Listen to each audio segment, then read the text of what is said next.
And I've seen that in my own personal life. But we have a lot of other. I'm sorry, I'm laughing here. I got a co-host in here who's running around and doing stuff. Anyway, um, we have a lot of things that we and you're right, as we as the people. In fact, what does our Constitution say? We the people. We as African American people need to make sure to remind ourselves and everyone else that we are the people. We have a vote. We have a voice. We have a right to demand fair and equal experiences with anyone in law enforcement. Now, driving while black sounds funny, gets laughs in clubs, but it's true. How many times, in fact, we ought to take a poll. How many times has a black person in America, male, ever was pulled over by the police and said, "You fit the description"?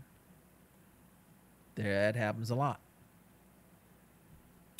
So, Julie, if that was your son, the ambulance driver, what would you have to say to the Oklahoma police?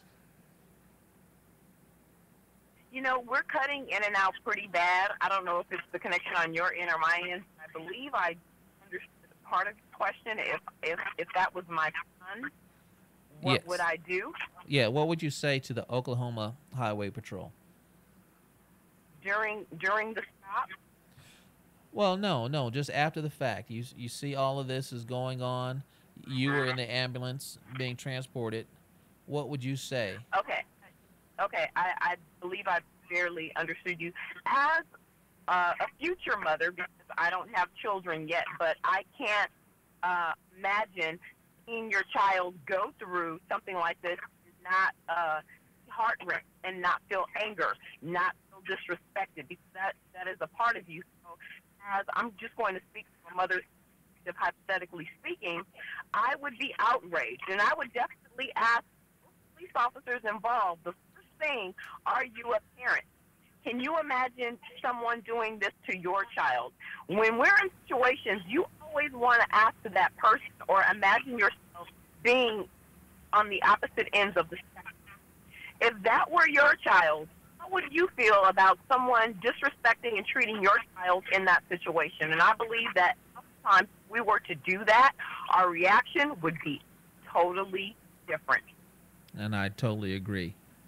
Now, we have a situation here, and we have to remember how it all started. It all started by the police officer, well, the highway patrol officers, and the ambulance going down the street and having a potential incident.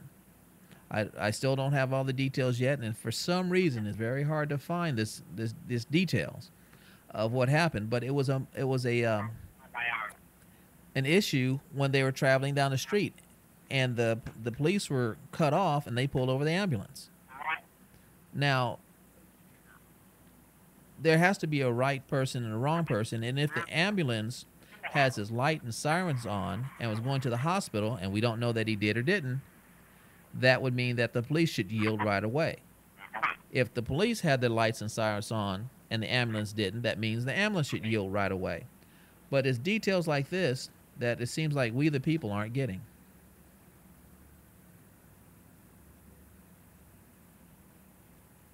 And it's details like this that we need to go out and demand that we be told.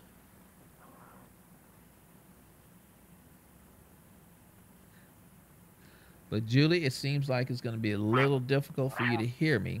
So what we're going to do, we're going to save some more of this for when you come in the studio, because you seem like you have a lot to say, and we want to make sure that we get both sides of this going on to the air. So we want to have everyone in Swag City Radio listen for Julie Johns. You're going to be hearing more from her. And this is your host, L.A. Williams, on swagcityradio.com.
Sexy.